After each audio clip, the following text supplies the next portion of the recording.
Yeah, baby. It is Enlightenment for the soul, the mind, the ear.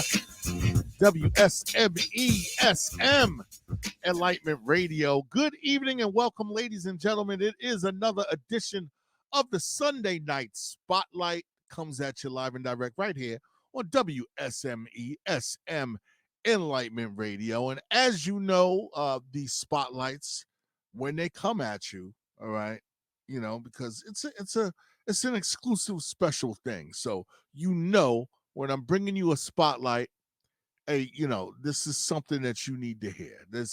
I'm bringing you some information that you need. I'm bringing you a person that you need to know. Okay, somebody that has a story to tell. And hey, this one is for all of my entrepreneurs out there. You know, we like to do a lot of different types of segments, whereas we speak to those of you that want to do some business on your own or want to be self-employed. And you know, there's so many different angles. You know, we speak to the Ant-Man or we speak to Dr. Tyson, you know, different people that have different types of businesses. Well, my guest tonight, all right, is a good friend of mine that has a business, Gardens by Gilf. All right. And hey, I'm gonna bring him in, all right, and we're gonna talk all about it because this, ladies and gentlemen, is the cannabis business. All right. And hey, we got somebody here that is doing it. My man, Doc P. Thanks for having me on, brother. Appreciate you. All Gilfilin, my main man. Gil for short. Yo, for sure, baby. All right, all right. And you know, tell us about your business, Yeah, Gardens man. by Gilf. So one, just want to say, to the people, it's your boy, Gardens by Gilf. Oh That's my right. God. It's been a long weekend, folks. I wish to say I had all this built up energy as I used to, but we're coming down at the end of a 2-day event. Not only has it been a 2-day event, it's our second week in a row doing a 2-day event. Last week, we actually had, one of the biggest events in our area, which is the Harvest Cup. And yeah, that was great. That was our second year attending the Harvest Cup. We're grateful and happy to be able to be a part of that family again. But yeah, I mean, a little about what I do. Yeah. Well, what does your business do? Yeah, I mean, I was a little about what I do. It's tough. It seems like it's I guess constantly changing, and I guess that's kind of been the theme of most businesses that kind of started in the COVID era, if you will, because we're kind of diving into a new world. And not only were we diving into a new world, I personally dived into a brand new world, right, in the cannabis world. Right. And essentially, I had a corporate job. I ended up getting out of that field, and then I was kind of at a turning point. I went to a convention, a cannabis convention with my wife, and I looked at her and I said, I can do this. And she's like, what are you talking about? I'm like, I can start my own cannabis brand. And she's like, no, you can't. I'm like, yeah, I can. A month later, I took one of my best friends to a cannabis show. I told him the same thing. I said, hey, man, I can start my own cannabis brand. He's like, what are you talking about? I'm like, I can. He's like, no, you can't. And literally that night, I called I went online. I just said, hey, if you're a graphics designer, reach out to me. If you're, if you can manufacture products, reach out to me. I reached out to a few people that were already doing what I wanted to do, which I didn't really know what I wanted to do at the time. But Right. at the time, it made sense just to reach out to these people. And now when I look back, I can see the foundation blocks that they laid for me. And I was lucky and blessed enough to meet a few people that kind of gave me the blueprint of kind of what I wanted to do. Even though I didn't know what I wanted to do, I kind of followed their blueprint and then kind of took a little bit from what this person, a little bit from what that person did. Right. And I started selling seeds, to help people grow their own cannabis plants. Okay. Started doing that at shows. I started traveling up and down the East Coast every week, selling my genetics. I was selling baby plants as well. At the time of doing that, I started teaching people online how to grow. I started doing product reviews on different products that, people in our community buy, you know what I mean? Because Right. unfortunately, since it's a new community, there's a lot of like misconceptions. For example, like a company will take Epsom salt that you can buy at the dollar store for $1 and then put a cannabis logo on it and charge $90 for it. So Wow. like, so I would like find different companies like that and try to figure out if they were legit and try to steer our community in the right direction.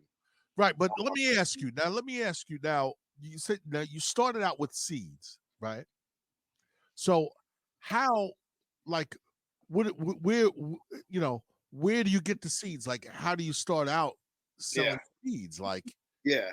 So that was an interesting concept. I didn't really know that was a thing, right? yeah, So what happened with that is I started growing cannabis and I wanted to create something, right? And I'm not that I'm a like I'm not- I have a creative soul, but I'm not a creative person. right. I So you already growing or yes. just for yourself.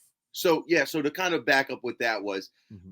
I've always dabbled, if you're in this market, you dabbled in this market. So I've always dabbled in this market. Right. And two of my best friends, they started growing cannabis. One of them lived in Colorado for 5 years. The other one just has been growing cannabis as a hobby. And they purchased a large facility to grow cannabis. And I was like, hey man, let me in on this.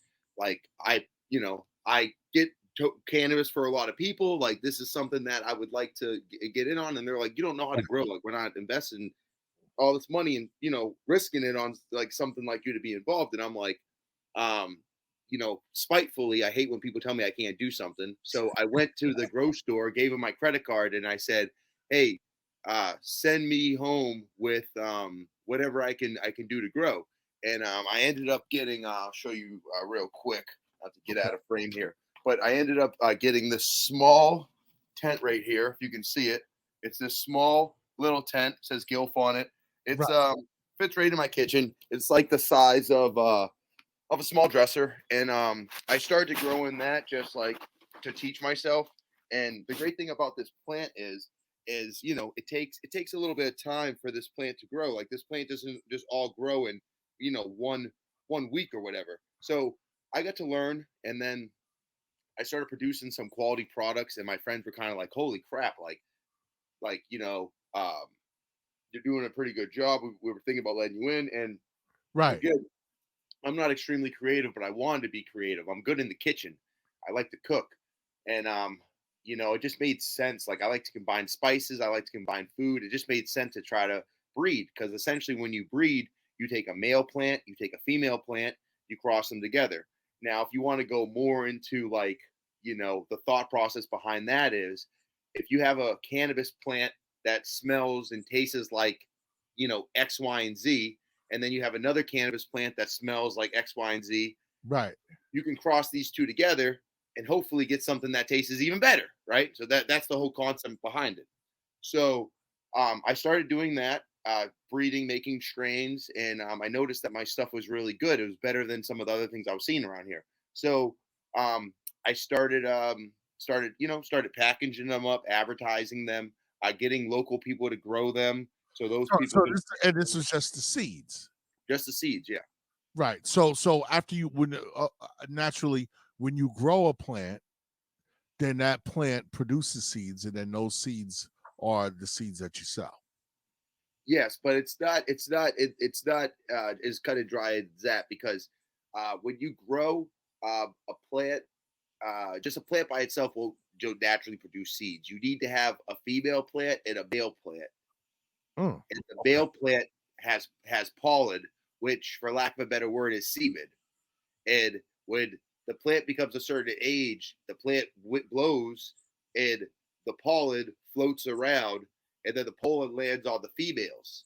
The females have these little hairs. They're called pistils. Each one of those hairs that receive a piece of pollen, they end up receiving a seed. So if there's 10 hairs on that plant, it's going to get 10 seeds. If there's 100 hairs on that plant, it's going to get 100 seeds. Wow. And then when you get that seed, there's some testing involved that you have to do in order to make sure that the seed is viable to be able to sell, because you don't want to sell anyone because seeds can hermy and have genetic defects. So you have to like test your seeds out as well before you start selling them. But I mean, theoretically, if you want to go to like the bare and bones of what you do, I mean, you're making money out of nothing, which essentially is like the American dream, right? Like, like it's like we grew up like back in the day on farmers, right? Like someone teaches you how to have a farm, you grow some plants, you grow some apples, whatever the heck it may be, bananas, and you make money off the land, right? And this is essentially what you do with cannabis with seeds, right? Believe me, there's time and effort that goes into it, but theoretically you're still making money off the land. So all right, so you started out with seeds, okay, and I mean, as I understand now, I mean, your business has grown like sort of like other tentacles now, and there are Yeah. other things that you're doing, and it also seems as though you are also getting into the I don't know, sort of like educating and showing other folks how to do exactly what it is that you do. Yeah. I mean, that's kind of like I said, it's constantly evolving. But I mean, so we did the seeds thing, and then we ended up in order to sell the seeds, I was promoting them online, and then we started doing these pop up shows. The shows are great. They go up and down the East Coast. They're typically every weekend in the summertime and a little prior before the summertime, and Right. they're at various locations around, a few different states. I've done one in Mass, New Hampshire, or not, sorry, not New Hampshire. I've done one in Mass, Rhode Island, Maine, Vermont. I've done one in Connecticut and Virginia, and essentially, um, they're pop up shows where there's people that are music playing, people pay money to come in, and then you kind of just be able to show all your stuff, and then you can, get people to donate to you so they can sample your stuff. A lot of people that follow us online have an online presence. It gives them a chance to come out and meet you, talk to you in person, ask you questions, Right. see you're the real deal. And so I started doing those shows, and with those shows, the business just started growing because I started like finding, I'm a flower purist, which means like I like to smoke flower, cannabis flower, but like there's not just, there's not just people that like to and consume that way. There's people that like to do edibles, people Right. that like to do tinctures, there's people that like to do RSO, salves, concentrates. So that's kind of how my business started growing because at heart, you know what I mean, I come from corporate sales, right? So I'm a businessman. I understand the concept of like marketing and being a one-stop shop, and like I just figured I might as well diverse all of my knowledge into all aspects of this plant, so when people come and talk to me, it's a one-stop shop. Like when you come to the show, there's 20 other vendors there, and yeah, we can all probably give you a little knowledge from everything, but I want you to pretty much come to me, and you can come to me, talk to me, and just leave. You know. So how much what have you learned so far? I mean, because you've been doing the business now for how long now? Since the pandemic. Um, so Uh, I lost my job. I think September September 2020, and then I would say I kind of like went live with the business in February of 21. okay, So all so it's they told me when I first started doing this to give it 3 years before you make a decision on what you really think this is going to be. I right, would tell you, last year or the first year was more of like nostalgia of being, or not nostalgia is probably not the right word, more of like just like bliss of just being able to wake up, do my own thing, like not have a boss, right, like living life like a rock star, like going backstage on rap concerts, like providing cannabis to Wu-Tang, like doing all these things, right? right, right, Um, and then like I would say the next year I was a little more serious. I wanted to like really like I really my wife was actually giving me pressure too of like what are we really doing with this. So I right, took the next year. Not that I didn't take the first year as serious, but the next year became more of a money making thing. Like I needed to really like figure out like if I'm gonna make money or not. And that's why you see my table now is just full of things because I figured, like I said, become like a convenience store of sorts. But like I said, they say give it 3 years and you won't regret. This community won't let you down. And this community has not let me down thus far. And every month it just is a trajectory going up and up and up.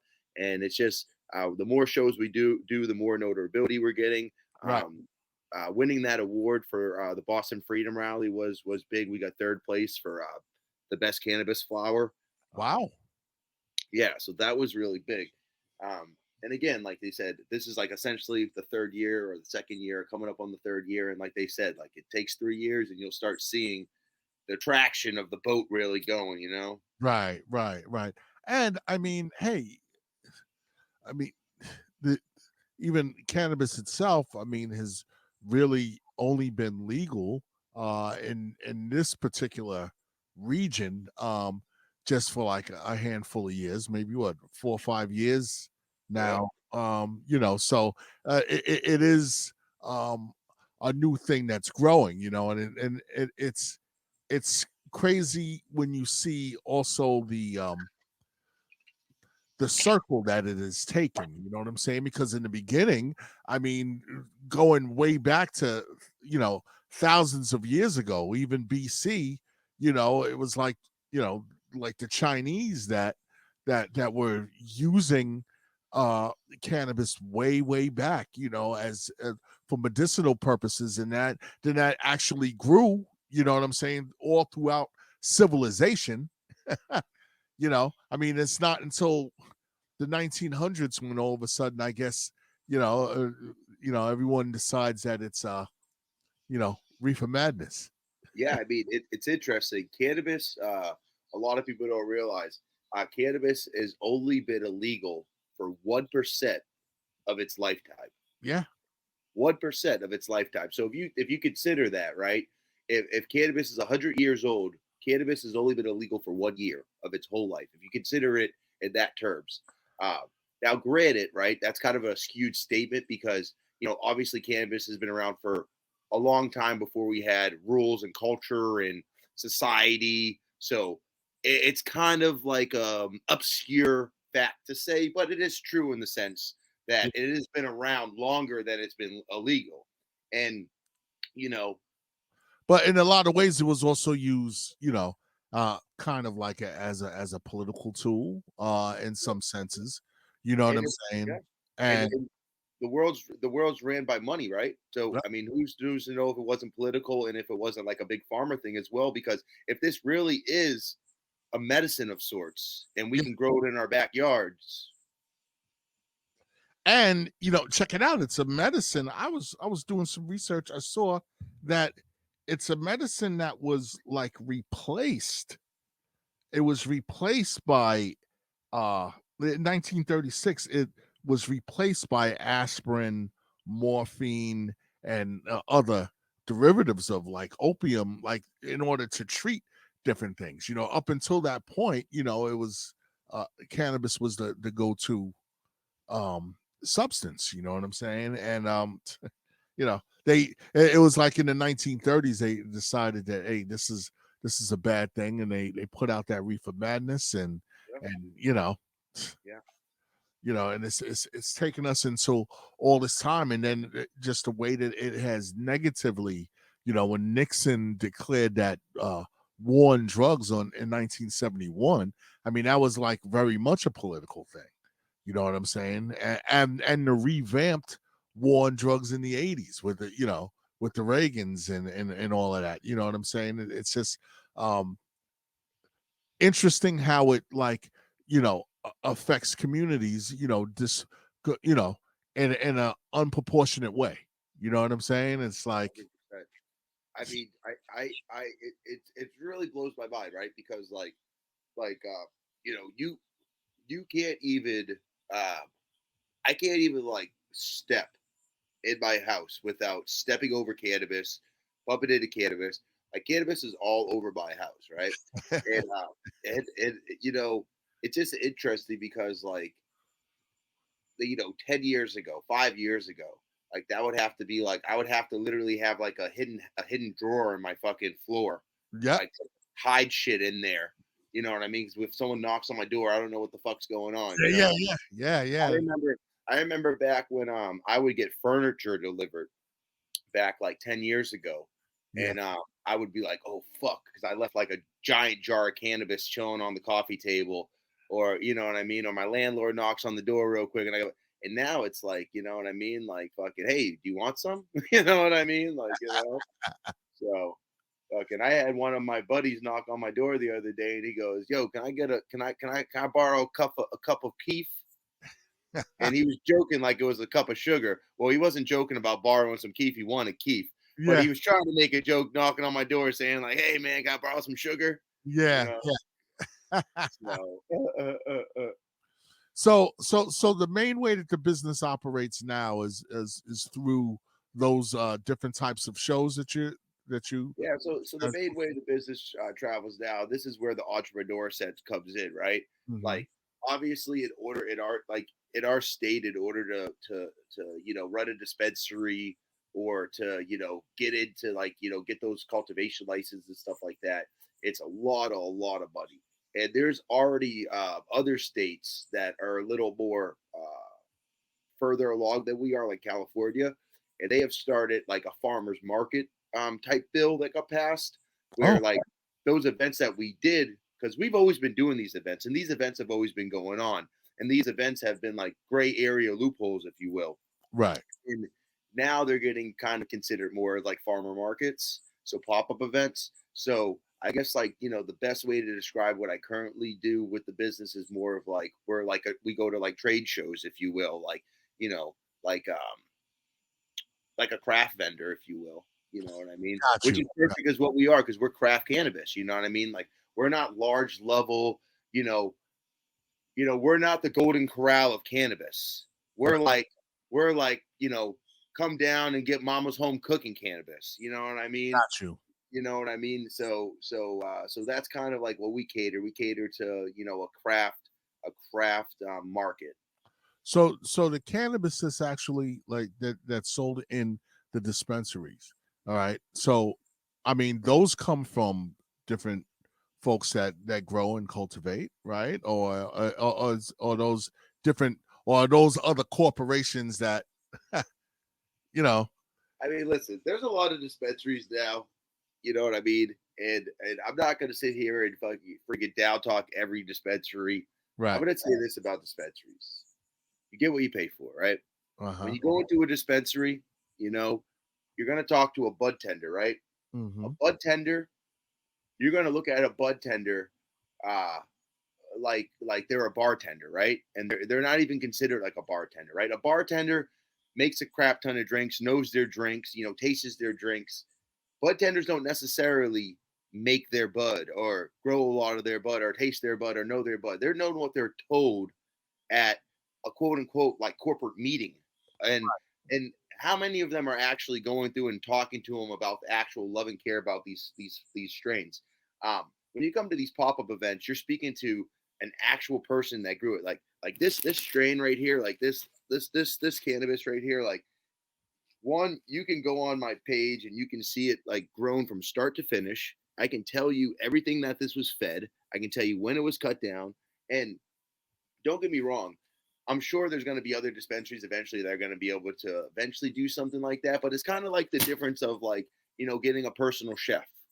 You know what I mean? You're just getting more consideration of your food because Or even the difference between like going to like a neighborhood restaurant where exactly.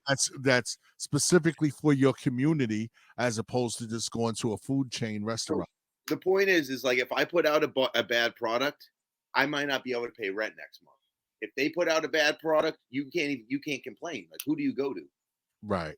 It Right. is what it is. Like it's in our if you go to Colorado out west, right? Cannabis is sold in glass jars, right?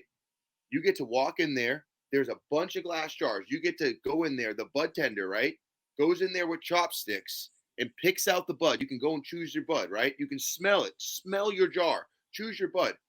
When you go to our dispensaries, it's against the state law in Massachusetts to show the cannabis. So the cannabis is going to be sealed, closed, sealed. You can't open it on the premise. You can't open it until you get home. Right. Legally, you cannot open this till you get home. So when you get home and you open up this concealed jar that has no visibility inside of it, you are gambling on what you're buying.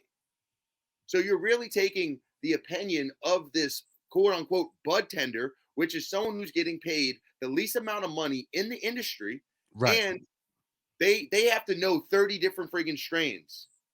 And are they smoking 30 different strains? Because the cannabis, they can't get that for free. They have to buy it from the place and they get a middle school discount.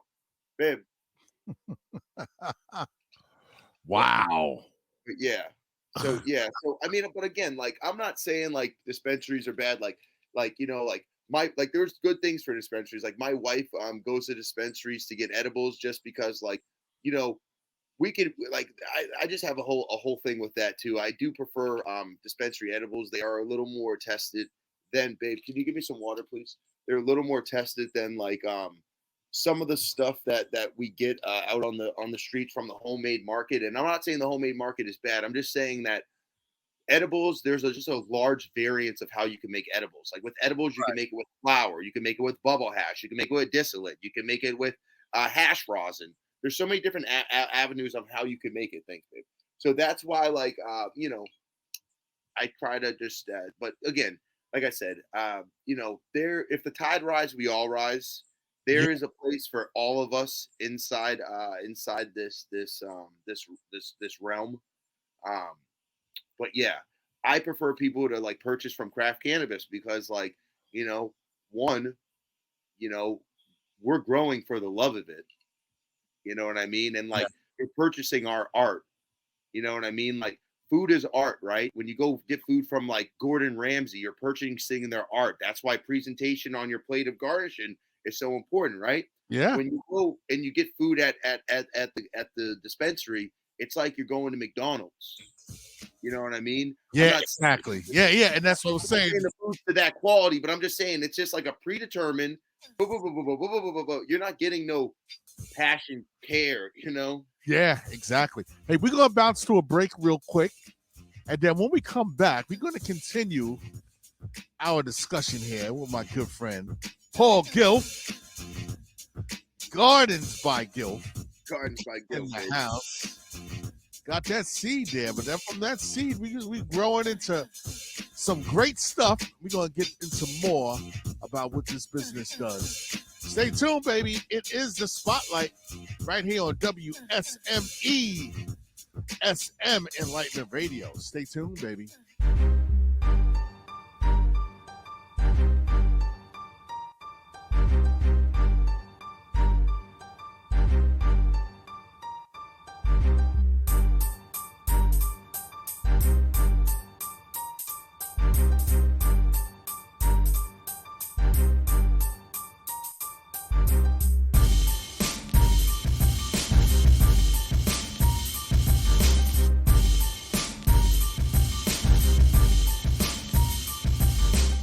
All right, baby. It is enlightenment for the soul, the mind, the ear. WSMESM Enlightenment Radio, the spotlight in full effect with my main man, Paul Gilfilin from Gardens by Gilf in the house. Whoop And whoop.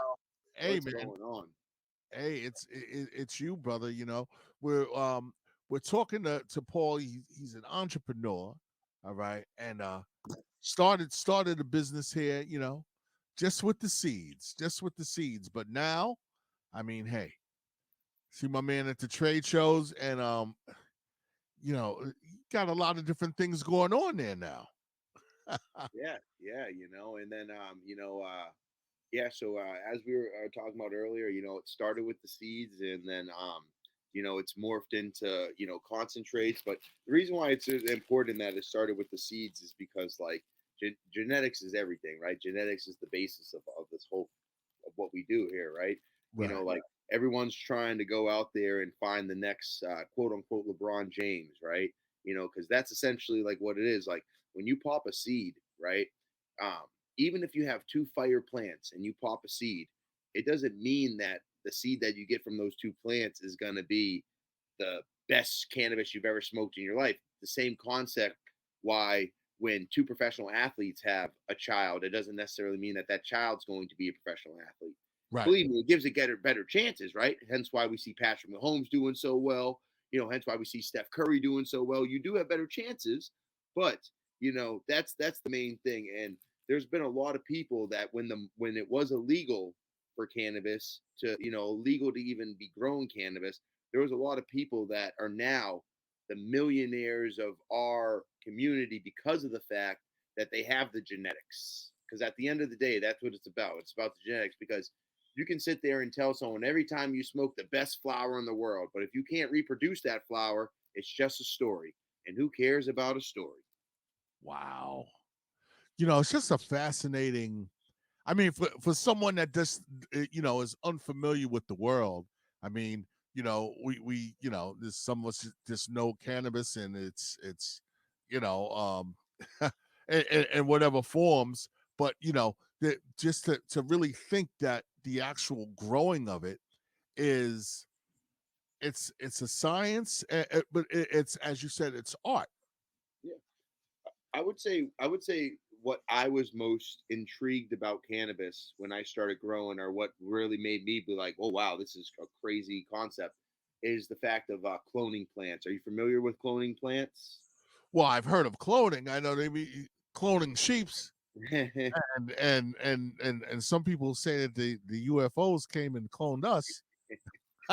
Yeah, well, I mean, honestly, I mean, I don't know if I would if I believe that stuff back in the day, but now what I know about plants, I mean, I can't hold anything past them, but, because it's a fascinating, if we're all God's creatures, plants are a living, breathing thing, and they're fascinating Yeah, thing that they and were able we're creating that. So why wouldn't to. another more advanced civilization just be the one that created us?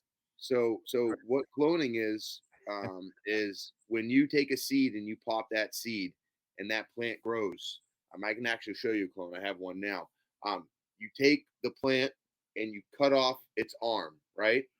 You Okay. take that arm, you stick it inside of a rooting gel, and then you put it inside of a medium of sorts, and then you put it inside of a cloning dome, a humidity dome, and you raise the humidity on there. You leave it in there for about 7 to 10 days, and what happens is the sponge like medium that you have, or whatever type of medium you may have. There's a lot of different mediums. It starts producing roots, and Hmm. now these roots you can take and then you can plant that into soil. And now you have an exact replica of that plant. So this clone that you made is Right. going to taste exactly like that plant. So that's why I was saying that, when you start growing it and you start getting into genetics and saving your genetics, that's when it becomes not just a story anymore. Because now you can physically, with science, nature, however you want to call it. I guess it's more science than nature, because like they don't really clone in nature. But yeah, with cloning, it allows you just to keep reducing whatever fire strain that you were able to come across. So when it is that you're cloning and you're growing, right? Is there a way that when you're doing this that you're able to control like the potency in the THC? Like how is that done? Whereas, you know, Mhm. like say for instance, like when you actually go to a dispensary, you know what I'm saying? It's like Yeah, they actually tell you the actual content of that. Like yeah. how Well, you gauge that um, when you're growing. Well, you can't control that. That's genetics, right? So that goes back to like the LeBron James theory, right? When you take a mother and father and they produce a bunch of seeds of the babies, like say you take a purple haze and you cross it with like a Kush, now you have like a purple haze Kush, right? The seeds that come from that, you know, one of them might be 20% THC, one of them might be 10% THC, one of them might be 15% THC. And that's why when you have brothers and sisters, one's smart, the other one's, a A little goofball, you know what I mean? short bus. Right? So it's the same thing with plants and genetics, right? And it's actually another, and this again goes with the lack of knowledge because of the lack of research that we've been able to, get with this plant. But THC content is not necessarily what gets you high. So it's what a misconception when you go to a dispensary that you're like, oh, I've been smoking for 20 years. I need the highest THC content that you got. Right. And that's what the dispensaries are there to try to gain you towards too. Like, oh, we got the highest percentage. But typically, the higher you go in percentage, the less flavor you get. So now you have to figure out what's more important to you, right? Do you want an enjoyable smoke, or do you want this misleading concept that this thing has a high THC when we now know that there's more factors and then just THC that gets you high? We all have an endocannabinoid system in our body, which has 11,000 receptors in it. And when you smoke cannabis, those receptors all get attacked differently. So Okay. if me and you smoke the same cannabis together, say we're in the same room now doing this interview and we're smoking the same cannabis, it's going to affect me differently than it's going to affect you. And that has nothing to do with the THC content. That has to do with our body, with our endocannabinoid system. And when you deal with a plant, there's also a terpene profile, which some people believe now that it's more of the terpene profile that's actually affecting our high as well, which the terpene profile is what gives you the flavor. Um, and like in the concept of a flavor, like how we have like the mango chow mangs and the barbecue sauce and all that good stuff. Right. All that is, which a lot of people always want to know what that is. That's you take one plant, you take another plant that both smell good, smell some type of way, maybe smell funky, whatever you're trying to get. And then this is where the art comes in. You put these two together, and then the fragrance that you get off of it, you kind of make an opinion based of what you think it may smell like. You know, whether you think it smells like mangoes, whether you think it smells like Jolly Ranchers, and it becomes an opinion. A lot of people when you discuss, but that's kind of how they come with the flavors. Obviously, some things are more dominant than others. Like you smell something, you're like, holy shit, that smells like peaches. I don't know how, but it does. But the concept behind it is that's a defense mechanism of the plant. So plants make themselves not taste good or stinky to defend themselves. Wow. So that's how we end up getting it. So there's actually a company that actually uh they take fish skeletons and they ground them up and they put them in a powder form. And when you spray that onto your plant, uh the the the the stuff that's inside the fish bones, Uh-huh. it has it's like an endoskeleton, which it's like a microscope skeleton, and it's not actually moving or alive, but the plant itself thinks it's being walked on. Mm. And yeah, so that's going to produce it to get more frosty because that's a defense mechanism. It's going to produce it to get sticky because that's a prevent mechanism, and it's going to produce it to have a more flavor, you know. And yeah, so that's how they end up coming up with flavors and stuff like that. But that's where the art comes in because you smell like I took um a mango chow mein and then I took a peanut butter breath, which the mango chow mein literally tastes like mangoes in Chinese food. And then I took the peanut butter breath that smells like a jar of peanut butters. I crossed them together and I made uh, pad thai, which pad thai. This is one of my seed packs. All of these are actually one of my seed packs. I put them on a hoodie, but this is my pad thai, and it tastes like a fruity peanut butter, salty strand. It's been one of Nice. my most popular strands right now. But yeah, this whole thing's my hoodie. So like, this is a pad thai, which is a strand. This is duck sauce. This is tropical barbecue sauce. On the back, I have Emery's bubble gum, which is a strand I made for my niece. Um, So what you're wearing, all of those are different strands that you've done or that I've made. Yep. that you've made. Yep. So I took a mother and father, crossed them, and did testing on the babies, and deemed the babies good enough to make a name and make some artwork for them and sell them. So and that's merch that you also sell.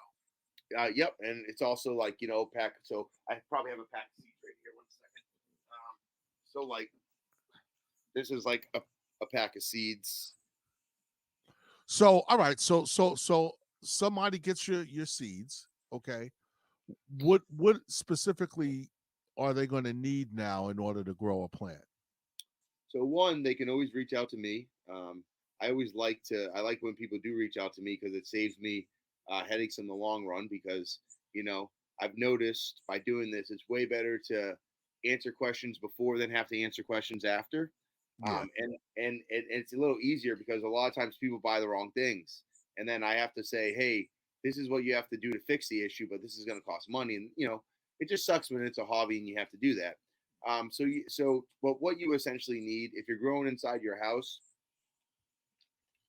you're gonna want to have a tent, a fan, a light, some type of air like a carbon filter, air circulation, and then just depending on and then at that point it just really depends on your environment. Like some environments, if you're growing in a basement, you might need a dehumidifier, because you want to Right. keep your humidity at the right area. Or sometimes you might need, if it's summer, you have to increase your humidity. Um, so that's kind of like what you need there. The great thing about it is it takes stages for the plant to grow. So you don't necessarily have to like do it all in one day, 1 week. You can learn over the course of a month or two. You can learn as your plants grow.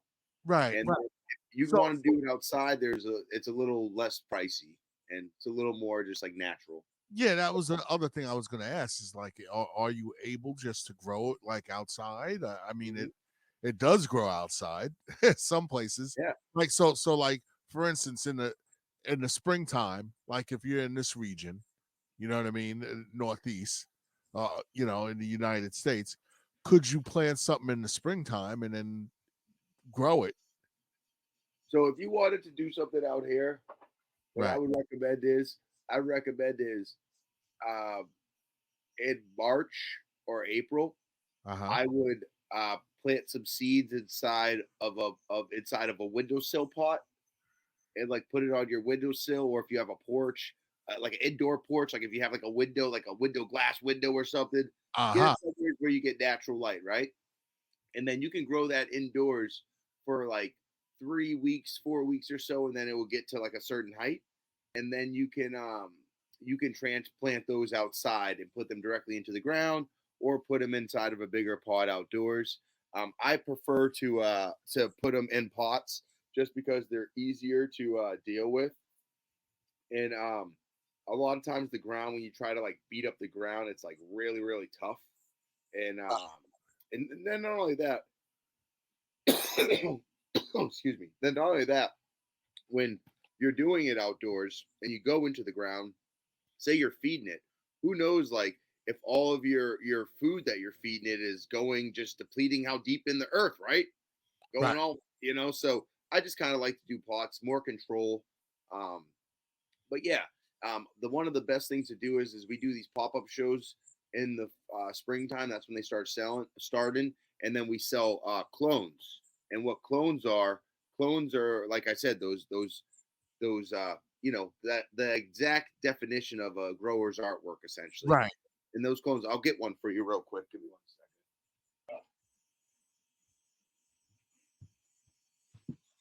All right, so this is a clone. So this was a little piece of a bigger plant, which I cut off, and Okay. then you put it in, and it's eventually going to grow into a big plant, but it's going to be the exact replica of that other plant that I grew. And you can buy something like this at one of those shows, and then you can put it right outdoors and grow yourself some cannabis. So, and how long does it take for a plant to grow from, the time that you plant it to Yeah. when you can? So the way plants work is they work off life cycles, light cycles, Okay. and the whole concept of a plant is to go through a natural life cycle, right? So when When the was we're the getting last natural when time we're you getting our natural sunlight, like during the months of like March, April, May, June, July, the plant is a teenager or a kid to a teenager, and it's just kind of growing through adolescence, getting big and strong. And then when you get to about the August time period, start getting less light. The sun is not out as much. So okay. this tells the plant that winter's coming. Obviously it's August, so it's not coming yet, but it tells the plant, winter's on its way. You're going to die. So the plant starts maturing, producing flower as a lifesaver, because it has to produce flower in hopes that a male is going to produce pollen. And then, during Right. September, when everyone's allergies are acting up, the plant's hoping that pollen's going to hit it so it can continue its life cycle through its seeds, right?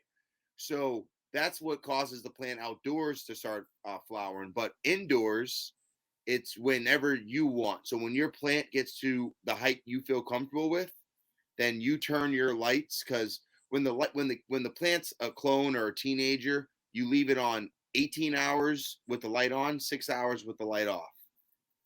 And then when you're ready for it to start producing flower, you turn the lights to 12-12. So 12 hours on, 12 hours off. So you can control the growth span or the lifespan of the plant then when you're growing it indoors then, right? Yeah. Okay. So what is the quickest turnaround that you can do with a plant? The quickest one would be about 3 months from clone, not really seed, clone, to harvest. So like Wow. I just cut this off other plant. I cut this one off about 10 days ago. So I can start this now in its life cycle, and this will be done in about 3 months. So that's the fastest way. Right. And how tall will it get? Um, so that really just depends on spacing, because it's kind of like a fish, right? It grows to it's Ah, you so know, and it's then also bigger the roots, the bigger the fruits. So if I was to transplant it into a bigger pot, it's going to get bigger roots. It will cause it to get bigger, but theoretically, that plant's probably going to be when it's all said and done, it's probably about 5 feet high. So wow, Paul. So I mean, I mean, you're a wealth of knowledge with this, brother. You know, yeah, and a lot to and learn. I yeah, and I think that so it's like you're educating on this. You know, you're selling seeds. You also have other different types of products. I mean, um how can people find you? How can they get in touch with you? Um, you know what I'm Um, saying uh to so do business with you. Yeah, so the best way to get in contact with me is uh Instagram is probably the best. Unfortunately, with Instagram, the algorithm's so messed up, so like it constantly like takes down or blocks my page. So initially I started out with gardens underscore by underscore Gilf, and then now we're up to gardens underscore by underscore Gilf 6.0. And then if that ever gets shut down, we're gonna do 8.0, 7.0, Oh keep boy. going, keep going, keep going.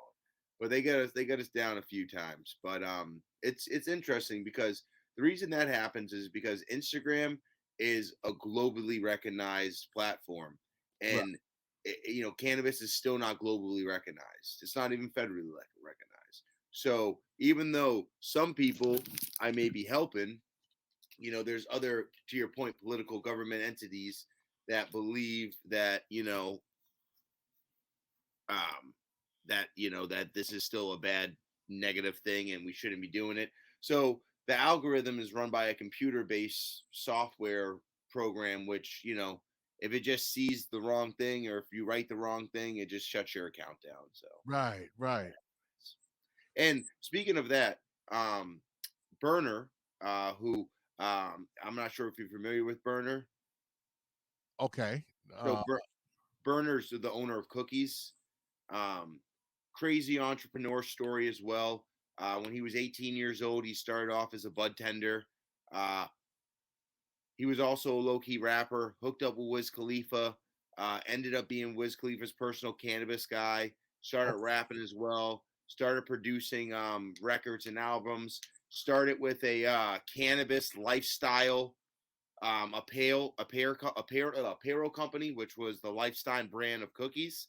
He Okay. started making like smell proof book bags, all that stuff, and then he essentially transformed that into $1 billion cannabis company, where um, they have some of the most expensive cannabis on the market. Like an eighth of their product goes for like $70-$80, opposed to where some apes go for So $25. it's like a premium. They're the Louis Vuitton of cannabis. Wow. But the reason I bring up Burner is Burner just opened up his own cannabis app called Social Club. It just started yesterday. Oh, okay. But there's some interesting facts because he partnered up with this company called Weed Maps, which Weed Maps is a company that essentially their name says it, right? It's a Yeah, map to show you lets you where to know. find Yeah, weed. lets you know where the So places by are. Nice. signing up with this app, essentially it allows the feds to track you or something. You agree to allow to be tracked. I don't know. There's people in the community that are interested about, but like with any time someone creates something, there's always going to be backlash and stuff like that. So I always say, do your own research. Ignorance is bliss, so know everything that's out there. And it's a new platform that is out there. So My man, Paul Gilf. And what's the phone number? phone number, you guys can contact us at 617-293-7067. Text message is fine. And you can just ask what we have on the menu. Typically, I like to just have an introduction conversation just to kind of see like what your preference is, what your terpene profile is, how you like to consume cannabis, just so I can steer you in the right direction. Because if I was to give you a list of all the products, I mean, not enough hours in the days. And the reason being for that is because a lot of people don't realize, but we are actually one of the only cultures that actually consume cannabis flower. All the other cultures consume hash or concentrates, which is some of the newer things that we're getting into.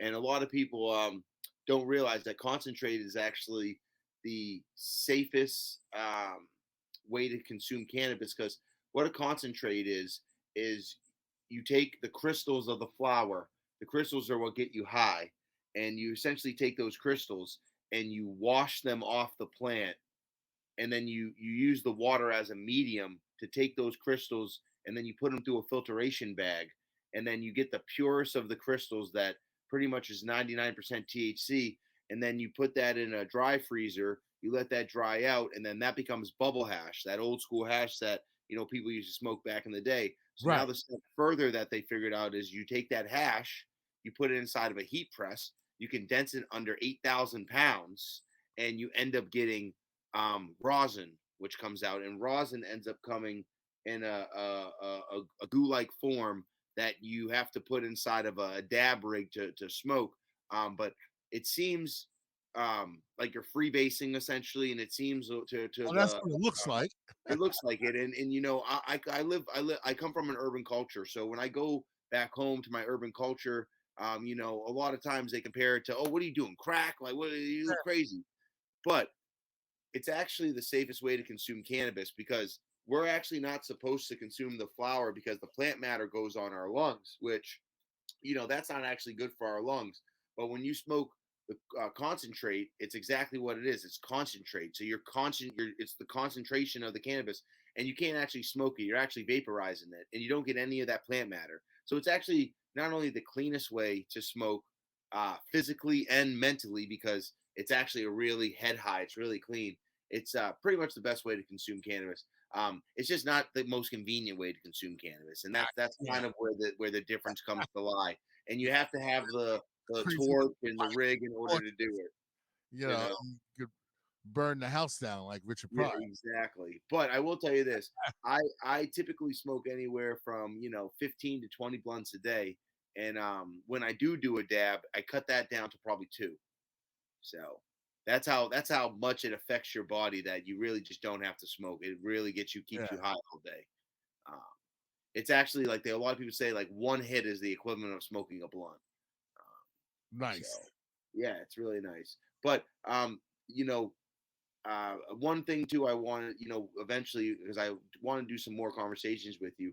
I would love to really dive down and explain to people, like, if you are an active smoker, some ways that you can like um, help yourself out physically. As far as like doing a ginger turmeric recipe, because ginger and turmeric actually releases the mucus in your lungs, which helps your respiratory, helps you breathe. There's certain mushrooms you can eat as well that helps your respiratory system, helps you breathe. I mean, if you're going to consume this beautiful plant, it's really fun, it's really nice, but you also have to, preserve your temple as well. You know what I mean? Wow. Absolutely. Hey, Paul Gilf, my main man, thank you so much for blessing me with the interview. And you know, our people they're going to hear a lot more from you. You Yeah, know, man, I appreciate it, man. I like I know it's took us a couple of times to get together, but I'm happy we got together. This was a smooth experience, yeah, enjoyable experience, and I'm already thinking about what I want to talk about on our next segment. You know what I mean? absolutely. Hey, well, we're going to definitely make that happen. And once again, I want to thank you. This has been the spotlight right here on WSME SM Enlightenment Radio, Gardens by Gilf. Get high, stay rooted.